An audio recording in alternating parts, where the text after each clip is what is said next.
On everybody. Um, I did finally get out of that load this morning. I guess it was some kind of what is he saying? Some kind of computer glitch or something that was. I mean, it was fucking everything up because my screen was telling me something.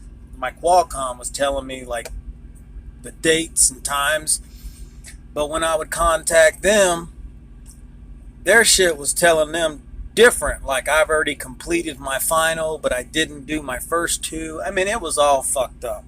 But I finally got underneath it, got out of it. Um,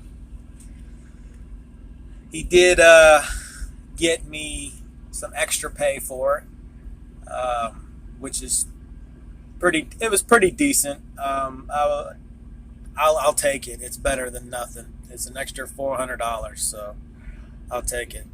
But I did get a little pissy though on Sunday with them. I was pretty mad, but we're done with that. Moving on. So this is where I'm at now.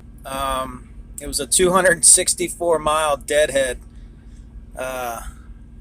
So I'm in, I don't even know how to, Yuma, Arizona, picking up produce load, going 2,600 miles away.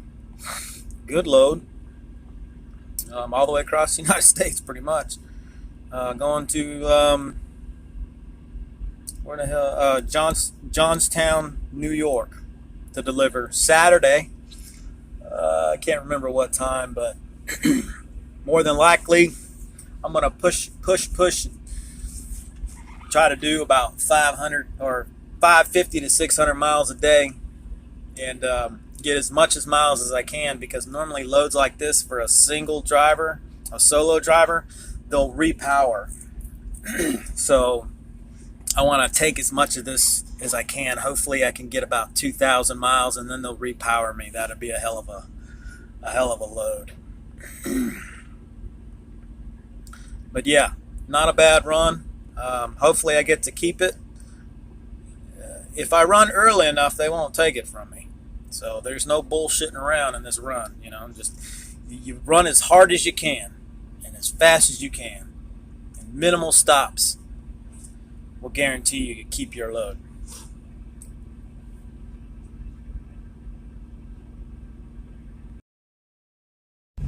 So I'm sitting here in the staging area in Yuma, Arizona. Yuma. I'm not Yuma. Yuma. I don't know, but basically I am. If you look up on the map, you've got like a three-stage. So you've got California, you've got the corner. So I'm right here in the corner. So you've got California, Arizona, and Mexico. That's how close I am. I can spit on the border. But so yeah, I'm in the staging area. I got here early because I wasn't going to have enough hours to stay where I was at, and take a 10 and then make it here in time. So they do have overnight parking. You can sleep here. I mean, they've got ample enough places to park. So my plan is to get loaded. My appointment's at 9. You gotta use these telephones they got over here behind me.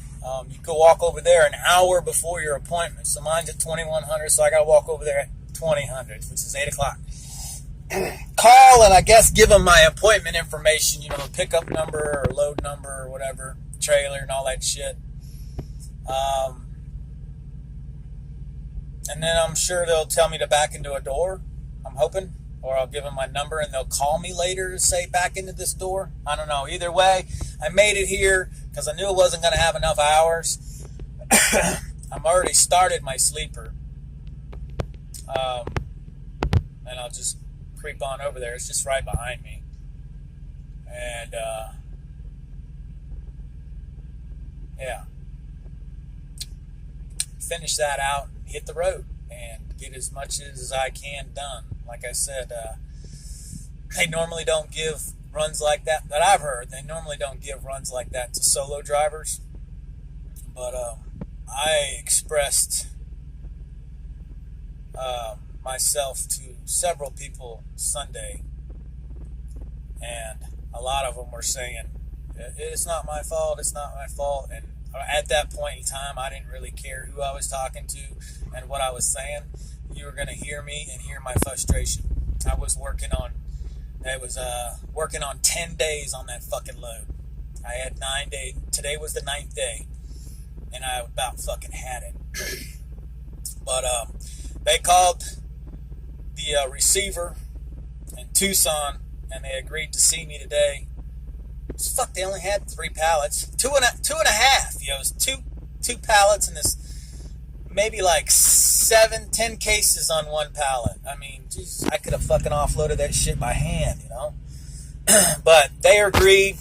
They worked something out because they only receive on the fucking weekends. And I'd be damn. I'd have, yeah. We'll just won't even discuss that, but that's over, done with. The West Coast planner has made it up to me. He's got me extra money on that trip and extra money on this trip, plus all these miles. So he pretty much explained to me about that he didn't understand what was going on, and he felt bad, and he was trying to make it right. And my DM got me money as well, so it's good. They made it right. That's all I care about. For them to just disregard it and say "suck it up, Buttercup" and deal with it, nah, that wouldn't work, because 9 days for 1,300-mile run, it's just not even worth it. I can make that at home and be home every night. The amount of money that I made in that 9 days without the extra, it's not worth it. Not worth being out here dealing with all this shit, being away from my family and all that crap, out of holidays and my birthdays and their birthdays gone on the road. It's not worth it. I have to make money, and make damn good money for me to be out. And but they made right, so all is good. It's behind us, and we're going to move on. So my first stop is my first fuel stop. It's 579 miles away. So that'll be the first stop. But other than that, I'll keep you updated. We'll talk to you later.